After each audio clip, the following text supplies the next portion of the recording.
On the morning of September 11th, 2001, I was woken up by a phone call from my now ex-wife, and she told me that the world was ending.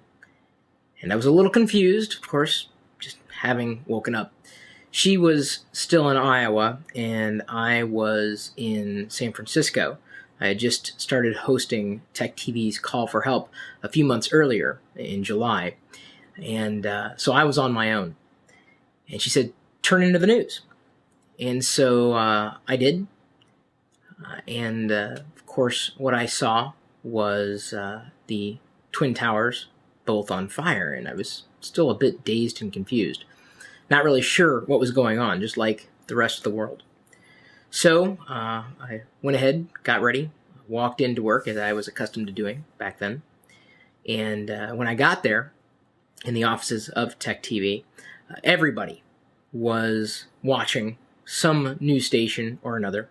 We did have a New York office at that point in time, and I believe one reporter, Stacey Tisdale, was on the scene, reporting what she could see from there. But of course, whatever we could find, we were watching, we were listening intently. Then later on that morning, the towers fell.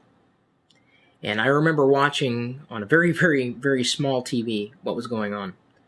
Didn't quite understand the impact that the morning's events had. I'd never seen the World Trade Center in person, so I could not fathom the magnitude of any of this. In fact, I would go as far as to say as I was desensitized. Over the years, I mean, I'd seen buildings crumble before, and I thought, well, these are just another couple of buildings. And I figured by then, since it was hours later, everybody would have left the towers. Came to find out that just wasn't the case. So I wasn't exactly frightened the first day. I wasn't scared, just confused. We did not record anything that day. Nothing was really live, at least as far as Call for Help was concerned. Went home and, of course, was watching TV nonstop and hearing different reports, not really sure what to believe. It was only until after the events had happened when I started to understand just how big this thing was. And that's when I got frightened. I remember waking up that weekend shaking just because I was so nervous. Didn't know what was happening, didn't know what was going on. And of course, that nervousness was only fueled by various speculators on TV, pundits of sorts. And not to mention, that weekend, we had scheduled the first Gnomedex conference in Des Moines, Iowa. I remember being on the phone with Jake and another person who worked for Locker Gnome at the time, Lori, and we were wondering, this is on September 11th, we wondered, well, is Gnomedex still going to happen? What if they shut down the airports? And I remember Jake saying, they're never going to shut them down. They wouldn't do that. Of course they did.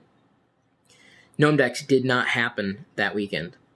Although, weeks later, I remember receiving an email from a random subscriber on the Locker Gnome newsletter, which, by the way, is still alive.